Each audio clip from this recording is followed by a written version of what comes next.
دھیان کریں، اپنے باطن کا بڑا دھیان کریں، غور کریں آج کل میرا دل کہاں الجھا ہوا ہے۔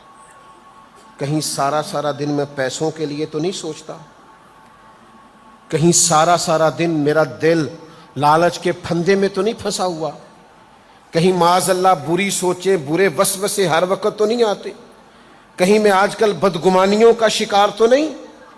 اپنے باطن پر ضرور توجہ کریں، کہیں ایسا تو نہیں کہ پیسے آئیں تو میں راضی ہوتا ہوں اور جن دنوں اللہ تھوڑی آزمائش ڈالے تو معاذ اللہ میں شکوے کرنے لگتا ہوں۔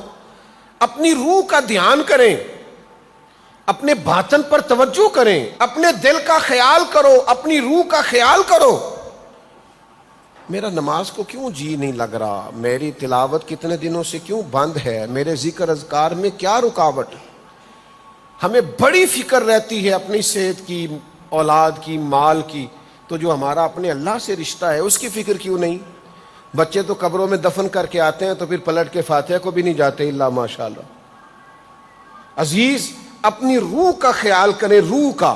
صحابہ کو بڑی فکر ہوتی تھی۔ حضرت عبداللہ بن بصر رضی اللہ تعالیٰ عنہ نبی کریم کی بارگاہ میں حاضر ہوئے، عرض کرنے لگے یا رسول اللہ صلی اللہ علیہ وسلم، آج آیا ہوں، پتہ نہیں دوبارہ آ سکوں کہ نہ، ایک کوئی بات ایسی مجھے بتا دیں کہ جس سے میری آخرت سنور جائے، اس کا یہ بھی معنی کر لیں کہ میرا دل آباد رہے، میری روح آباد رہے، میں اللہ کے ساتھ میرا تعلق بنا رہے، کوئی ایک بات۔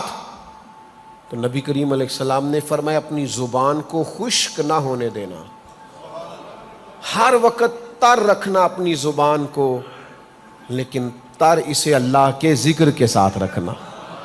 تیری زبان پر ذکر الہی جاری رہے، ہر وقت ذکر کرنا۔ جو دم غافل سو دم کافر، سانو مرشد اے ہو پڑھایا ہو۔